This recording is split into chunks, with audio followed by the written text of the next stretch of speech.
For over 20 years, the Kingdom Hearts series has evolved in terms of both gameplay and storytelling. There are deep tales about Ansem the Wise, his wayward apprentice Xehanort, the mysterious Organization 13, and the secrets of the Keyblade War held within the Book of Prophecies. And then there's the enigmatic, body-hopping Keyblade Master known as Luju. But let's not get ahead of ourselves. Deep lore and extensive character roster notwithstanding, Kingdom Hearts is, at its heart, so to speak, a family-friendly, anime-esque Disney adventure.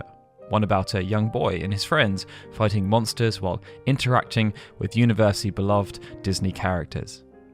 Nowhere is this core more evident than the original game, Kingdom Hearts, which was released way back in 2002. Back then, there was no blueprint for Kingdom Hearts. This was a game that mixed hack-and-slash gameplay mechanics with RPG elements, 3D movement, and even platforming sequences. And then it wrapped it all up in a deep storytelling experience with cinematic cutscenes and a Hollywood voice cast. All of this is to say that Kingdom Hearts was making up the rules as it went along. As a result, the original game had some odd quirks and weird secrets that, to this day, ensure Kingdom Hearts feels different from other games, even its own successors. So, without further ado, let's take a look at some of the weird secrets hidden in the original Kingdom Hearts, beginning with how there's more to the MP stat than meets the eye.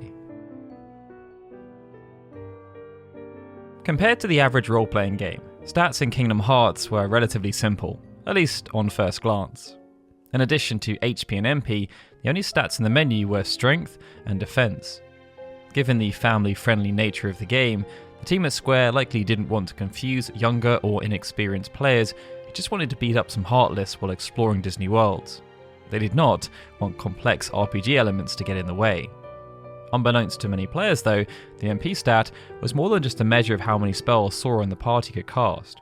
And this was because MP was also the game's de facto magic stat.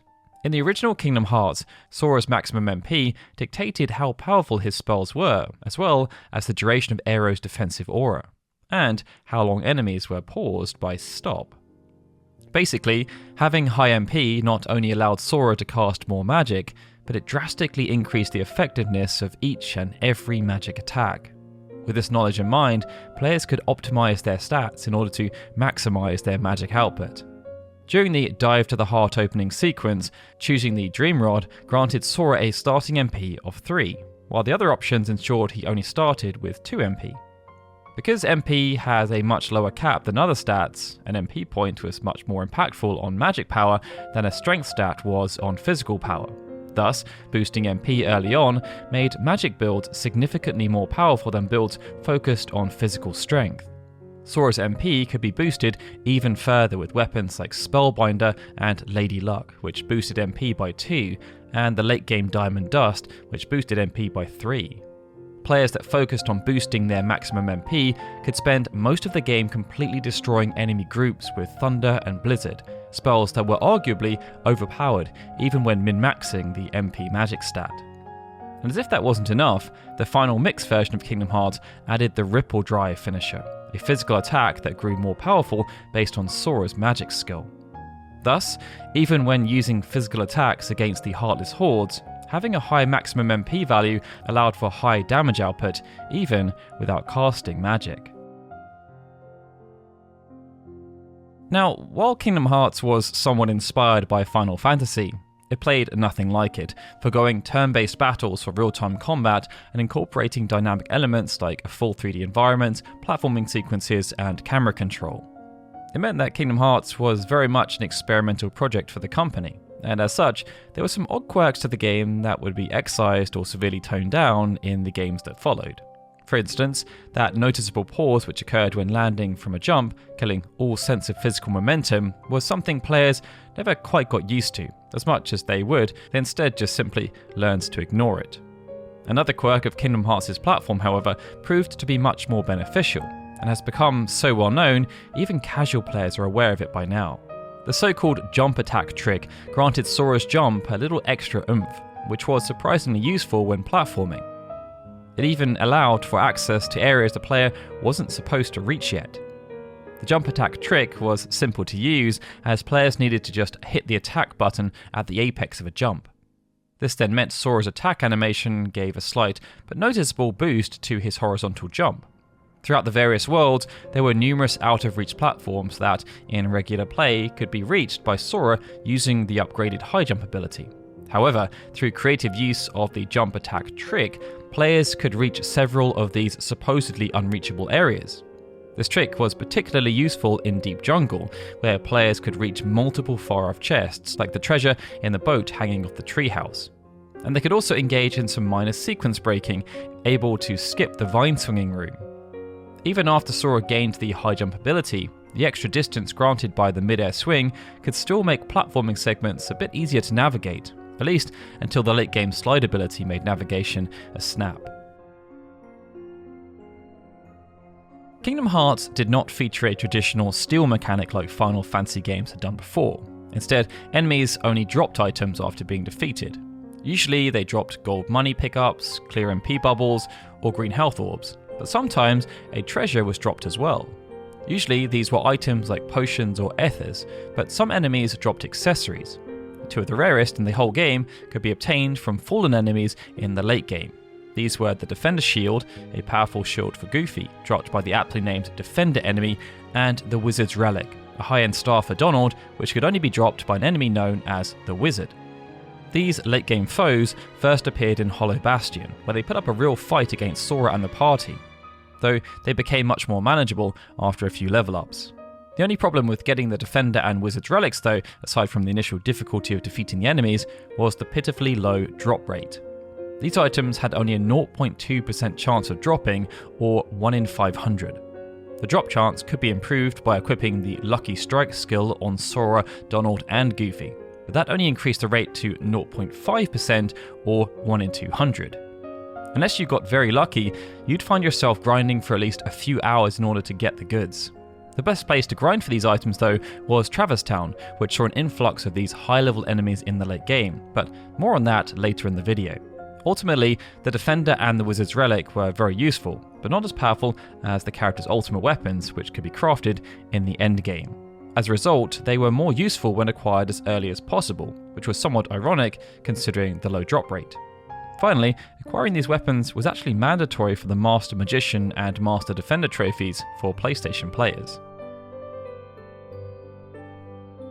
The final Disney world visited in Kingdom Hearts was Neverland from Peter Pan. At the end of this pirate-themed adventure, Sora and his friends found themselves at Big Ben. This was the location of the optional boss battle against the Phantom, but it also featured a hidden mechanic involving 12 secret treasure chests. Befitting the clock tower motif of the area, the 12 chests were on a timer. Only one chest could be opened at a time, and the available chest rotated every hour. Notably, that's every hour of the in-game clock, not the system clock, so you couldn't just adjust the system clock to snatch all the items up quickly. While not essential for completing the game, the chests had some very useful items, including a Mega Elixir, 2 Orichalcums, and 2 each of AP up, Defense up, and Strength up items. As an added wrinkle, these chests needed to be opened before the final keyhole in Hollow Bastion was discovered, again, a bit more on that in a bit, because afterwards, the clock tower was inaccessible until after defeating the formidable Phantom Superboss. Speaking of the in-game timer, there was a secret way to achieve one of Kingdom Hearts' trophies or achievements. The Speedster trophy required players to reach the end of the game within 15 hours. While skipping cutscenes, this wasn't a difficult task for most players, but thanks to a little-known oversight, it's possible to get the Speedster trophy by going completely the opposite way. Kingdom Hearts' in-game clock only went up to 99 hours, 59 minutes and 59 seconds. Instead of hitting 100 hours, it returned to 0 hours, albeit with a new colour to signify the rollover. However, if the game was finished within the first 15 hours of the clock being rolled over, the trophy was still earned. That being said, Kingdom Hearts is not a terribly lengthy game.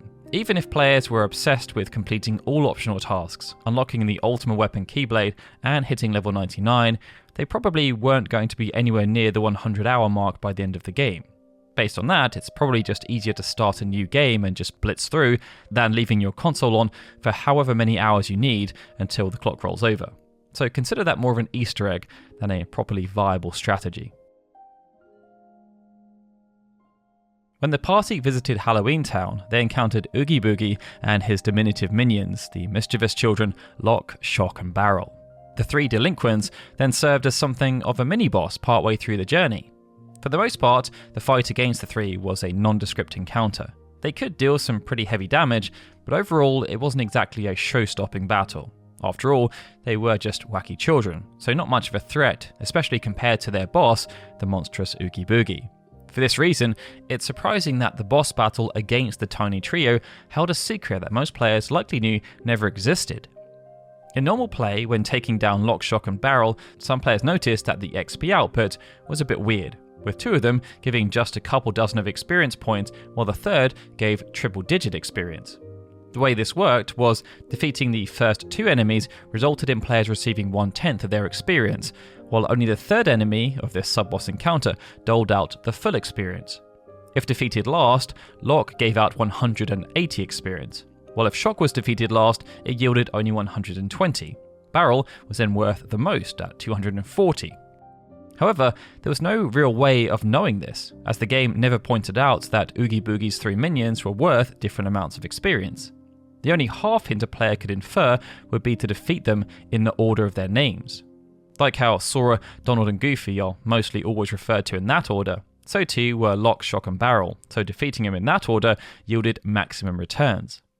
Nevertheless, with a difference of only around 100 experience, beating Barrel last wouldn't exactly make a massive difference in the overall Kingdom Hearts experience, but it's just a nice little weird detail hidden deep in the game. That goes to show though that Kingdom Hearts is not a terribly difficult game, but it certainly had its tough moments, especially for players who didn't go out of their way to maximise their EXP growth. It took a long time for Sora to even get basic offensive and defensive skills, and even by the end game, the combat was a far cry from the acrobatic versatility of its sequels. Still, that's not to say combat in Kingdom Hearts wasn't fun, it was just somewhat limited compared to what came next. As they progressed through the Disney world, the trio grew more powerful, while taking on a veritable legion of heartless monsters. But aside from the boss battles, there wasn't much that posed a challenge to the combined might of the three battle-forged companions. That was until they ventured to Hollow Bastion. This world introduced players to enemies like the Dark Ball and the Defender, who were much tougher than any common enemy fought so far. Worse yet, part of this world saw Sora abandoned by Donald and Goofy, and temporarily stripped of his Keyblade, rendering him unable to physically attack enemies, instead forcing him to rely on magic and his new ally, Beast. By the end of the initial encounter, Sora then managed to rescue Kairi, but the final keyhole was opened, unleashing great darkness across the worlds. In gameplay terms, this translated as a major difficulty spike, with Dark Balls, Defenders and Wizards added to many previous worlds, and world-specific enemies even getting significant stat boosts. This sudden increase in difficulty caught many players off guard, especially first-time players who had only barely managed to survive the trip to Hollow Bastion and the brutal one-on-one boss fight against Riku. Players hoping to grind levels in the Olympus Coliseum found themselves having a rough go of it, since even Coliseum enemies saw their stats boosted, offering a greater challenge to Sora and his team when they returned. On top of this, a smattering of super bosses populated the world, including Phantom in Neverland and Kurtziza in Agrabah. In order to survive the new status quo of Kingdom Hearts' Endgame, players therefore needed to level up and optimise their strategies. One of Kingdom Hearts' most legendary self-imposed challenges was to equip the Zero Experience accessory and attempt to conquer the whole game while stuck at level 1. Opening the final keyhole marked the moment where the challenge went from difficult to downright infuriating. Now, for many players, the main appeal of Kingdom Hearts is the ability to visit Disney worlds and explore locations from classic movies while fighting iconic villains such as Captain Hook, Ursula, and Hades. However, several of these worlds could be skipped entirely, and surprisingly, not via any kind of tricky sequence breaking. The first world that players could just skip was Olympus Coliseum. By taking the Gummy ship to Wonderland and then to Deep Jungle, players could bypass the Hercules-themed world entirely, never participating in its battle arena and never trading blows with the likes of Cloud, Yuffie or Cerberus. Later on in the game, the party was devoured by the giant whale, Monstro, as seen in the film Pinocchio. Monstro didn't have a keyhole to seal, but it did have a story involving Sora reuniting with Riku while trying to rescue Pinocchio for Geppetto. However, players could skip that whole story by warping back to their gummy ship from a save point before the end of the Monstro chapter, and they never needed to return. In fact, if the player waited until after rescuing Kairi and opening the final keyhole, Monstro's story played out differently, with Riku, at this point, directly under Ansem's control, acting much more cold and distant to Sora, and he wouldn't even help out on the boss against the Parasite Cage. After Agrabah, the player could choose whether to go to Halloween Town or Atlantica. Whichever world wasn't chosen never needed to be completed, since Sora could go straight to Neverland and then Hollow Bastion. In addition to the obvious applicability for speedrunners, Kingdom Hearts had some unique quirks though that rewarded players for exploring the worlds in different orders. Wonderland was a mandatory world which had to be visited in order to beat the game. But if the player finished Deep Jungle first, there was a minor change in the post-world cutscene. The Wonderland story ended with Alice being captured by mysterious forces. If Wonderland was completed before Deep Jungle, which would have been the case for most players, Maleficent and her evil allies were revealed to have been the ones who kidnapped Alice. However, if Deep Jungle was completed first, then Alice wasn't present in the cutscene. Instead, Snow White was the princess captured by Maleficent's forces. And since Alice wasn't traditionally depicted as a Disney princess, the inclusion of Snow White arguably made more sense for cluing players in about the villain's scheming involving the 7 princesses of Heart. But with that, they were 7 weird secrets housed within the original Kingdom Hearts. Which did you enjoy learning about, and are there any others that you think we missed that should have been included? Let us know in the comments below, and if you enjoyed the video, please feel free to hit that like button and subscribe for more content in the future. Alright everyone, with that, this is Darryl signing out. I'll see you all again soon for more Kingdom Hearts goodness.